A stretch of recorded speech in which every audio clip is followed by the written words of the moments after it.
Hi, welcome to Firoz travel story. ഇന്നിവിടെ ഉണ്ടാക്കാൻ പോകുന്നത് ഒരു അടിപൊളി ചിക്കൻ ഫ്രൈഡ് റൈസാണ്. വളരെ സിമ്പിളായിട്ട് ഉണ്ടാക്കാൻ പറ്റുന്നത്. ഇതെങ്ങനെ ഉണ്ടാക്കുന്നത് നമുക്ക് നോക്കാം. ഒരു പാനിലേക്ക് 3 ടേബിൾ സ്പൂൺ ഓയിൽ ഒഴിക്കുക. അതിലേക്ക് നമ്മൾ 3 കോഴിമുട്ട ബീറ്റ് ചെയ്തത് ഒഴിച്ചിട്ട് ഇത് നമ്മുടെ ചിക്കി എടുക്കാമെന്ന് പറയില്ലേ, അങ്ങനെ നമ്മൾ ഇതാക്കിയെടുക്കണം. ചെറിയ ചെറിയ പീസായിട്ട് അത് നമുക്ക് കിട്ടണം. ഇത് നമുക്ക് റൈസിലേക്ക് ആഡ് ചെയ്യാനുള്ളതാണ്.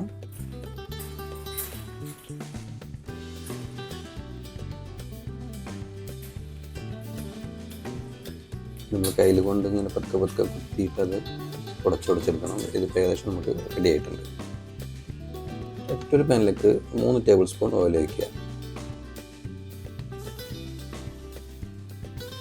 നന്നായിട്ട് ഫ്രൈ ചെയ്തെടുക്കുക. ഒരു ഗോൾഡൻ ബ്രൗൺ ആവുന്നവരെ.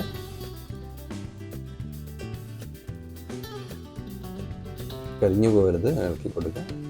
ഇത് അതിലേക്ക് ചിക്കൻ, ഞാൻ ബോൺലെസ് ചിക്കൻ എടുത്തിട്ടുണ്ട്. അത് തിന്നായിട്ട് ഇതേപോലെ മുറിച്ചുള്ളതായിരിക്കണം.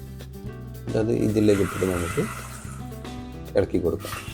ഈ ചിക്കൻ്റെ കളറ് കുറച്ച് കഴിഞ്ഞാൽ മാറിയത് ഒരു വൈറ്റ് കണ്ടില്ലേ, വൈറ്റായി വരുന്ന അത് കംപ്ലീറ്റ് ആയിട്ട് വൈറ്റ് കളർ ആവണം. ഇതൊക്കെ ഏകദേശം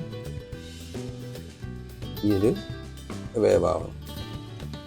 ഈ ഒരു വേവായതിനു ശേഷം നമുക്ക് ഇതിലേക്ക് 1/4 കപ്പ് ക്യാരറ്റ് ചെറുതാക്കി അരിഞ്ഞതാണ് നീളത്തിൽ.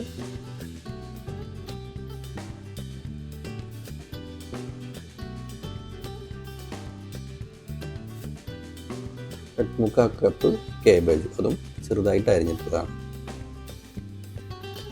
1/2 കപ്പ് ക്യാപ്സിക്കം. ഇത് നമ്മളൊരു ഹൈ ഫ്ലെയിമിലാണ് വെക്കേണ്ടത്. ഹൈ ഫ്ലെയിമിൽ വെച്ചിട്ട് പെട്ടെന്ന് കുക്ക് ചെയ്തെടുക്കണം. ചൈനീസ് ഡിഷൊക്കെ എന്ന് പറഞ്ഞാൽ കൂടുതൽ വെന്ത് പോകരുത്.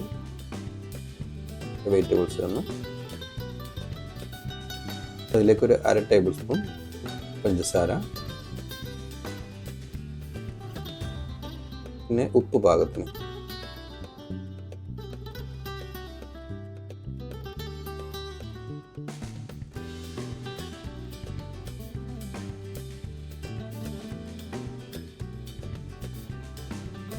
ഏകദേശം നമുക്ക് പാത്രത്തിൻ്റെ വേവായിട്ടുണ്ട്. ഇനി ഇതിലേക്ക് നമുക്ക് റൈസാണ് ഇട്ട് കൊടുക്കേണ്ടത്. ഞാനിവിടെ ബസുമതി റൈസ്, ഒരു 70% വെന്ത ബസുമതി റൈസാണ് ഉള്ളത്.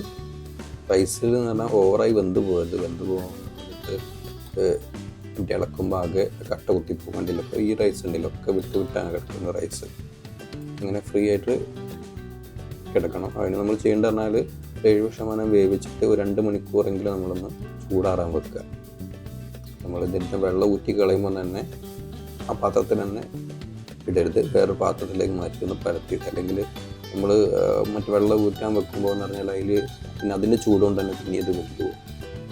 റൈസ് നല്ല വേറിട്ട് നിൽക്കണം. അപ്പോഴേ ഫ്രൈഡ് റൈസ് അതിൻ്റെ രീതിയിൽ വരുള്ളൂ. ഇങ്ങനെ ഇളക്കി കൊടുക്കുമ്പോൾ കംപ്ലീറ്റ് കട്ട കുത്തിപ്പോവും.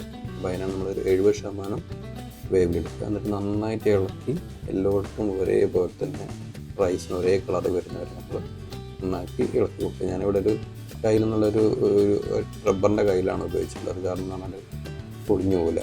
അതിലേക്ക് നമ്മൾ 1/2 ടേബിൾ സ്പൂണ് ബ്ലാക്ക് പെപ്പർ, ഇതിൽ നിന്ന് വൈറ്റ് പെപ്പറും ഉപയോഗിക്കുക. ഞാനിവിടെ ബ്ലാക്ക് പെപ്പറാണ് ഉപയോഗിച്ചിട്ടുള്ളത്. ഒരു 3 ടേബിൾ സ്പൂൺ സോയാ സോസ്,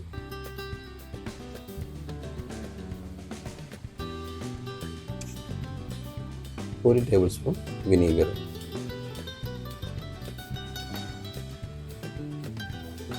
ഇട്ട് നന്നായി മിക്സ് ചെയ്ത് കൊടുക്കുക. എല്ലായിടത്തും അതെത്തുന്ന പോലെ സോയ സോസും വിനീഗറിൻ്റെ ടേസ്റ്റും എല്ലാ റൈസിലും എത്തുന്നതായിട്ട് അതേപോലെ കുഴച്ച് കൊടുക്കുമ്പോൾ ശ്രദ്ധിക്കണം.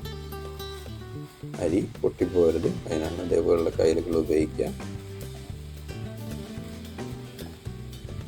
ഇതേപോലെ എല്ലായിടത്തും എത്തണം അതിൻ്റെ, അല്ലെങ്കിൽ അവിടെ ടേസ്റ്റ് ആയിപ്പോകും. ഇനി ഇതിലേക്ക് നമ്മൾ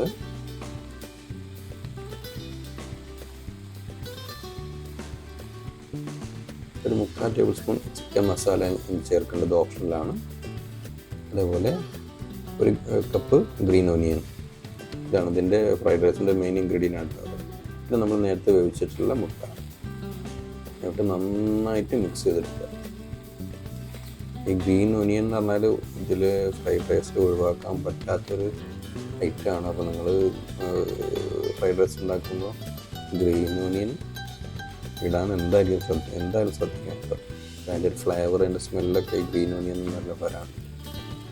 അപ്പോൾ നമ്മുടെ ഫ്രൈഡ് റൈസ് ഇവിടെ തയ്യാറായിട്ടുണ്ട്. നമുക്ക് ഇതൊരു ബോളിലേക്ക് മാറ്റി സെർവ് ചെയ്യാവുന്നതാണ്.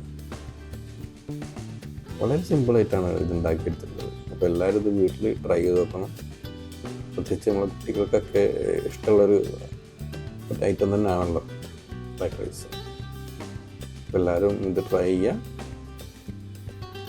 പേജ് ലൈക്ക് ചെയ്യുക, ഷെയർ ചെയ്യുക, കമൻറ്റ് മസ്റ്റായിട്ട് ചെയ്യണം. ഓക്കെ, അപ്പം ഇനി അടുത്തൊരു വീഡിയോയിൽ വേറൊരു വീഡിയോ ആയിട്ട് നമുക്ക് കാണാം. Okay, by.